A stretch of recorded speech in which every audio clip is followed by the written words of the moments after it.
होली बुराई पर अच्छाई की जीत के लिए मनाई जाती है।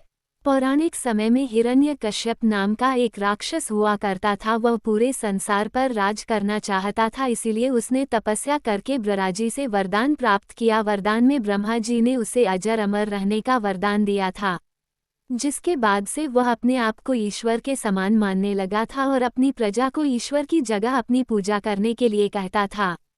उसके डर के मारे उसकी प्रजा उसकी पूजा भी करने लगी थी, लेकिन हिरण्यकश्यप का पुत्र जिसका नाम प्रहलाद था वो हमेशा भगवान विष्णु की पूजा करता था, जबकि वह एक राक्षस का पुत्र था।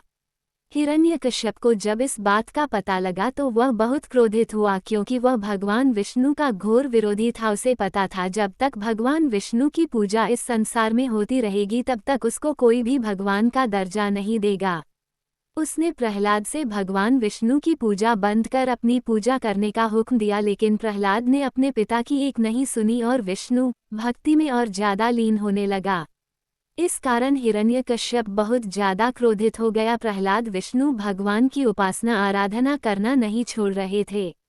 जब हिरण्यकश्यप का कोई भी पैतरा प्रहलाद पर काम नहीं किया तो अंत में हिरण्यकश्यप ने अपनी बहन और भक्त प्रहलाद की बुआ होलिका को अपने पुत्र को मारने का आदेश दिया। हिरण्यकश्यप की बहन होलिका को ईश्वर से वरदान प्राप्त था कि अग्नि उसका कुछ भी नहीं बिगाड़ सकती, अर्थात वह अग्नि में जल नहीं सकती है। इस वरदान का लाभ उठाने के लिए हिरण्यकश्यप ने बहन से प्रहलाद को गोद में लेकर आग में बैठने का आदेश दिया, ताकि आग में जलकर प्रहलाद की मृत्यु हो जाए। अपने भाई के आदेश का पालन करते हुए होलिका ने प्रहलाद को अपनी गोद में बिठाया और जाकर जलती हुई आग में बैठ गई, लेकिन भक्त प्रहलाद निरंतर भगवान विष्णु के नाम का जप कर रहे थे। तब भगवान विष्णु ने चमत्कार दिखाया और होलिका को वरदान मिलने के बावजूद वह उस आग में जलकर राख हो गई और प्रहलाद को कुछ भी नहीं हुआ। इसलिए कहते हैं कि बुराई चाहे कितनी भी बड़ी क्यों ना हो, अच्छाई हमेशा उसे मात दे ही देती है।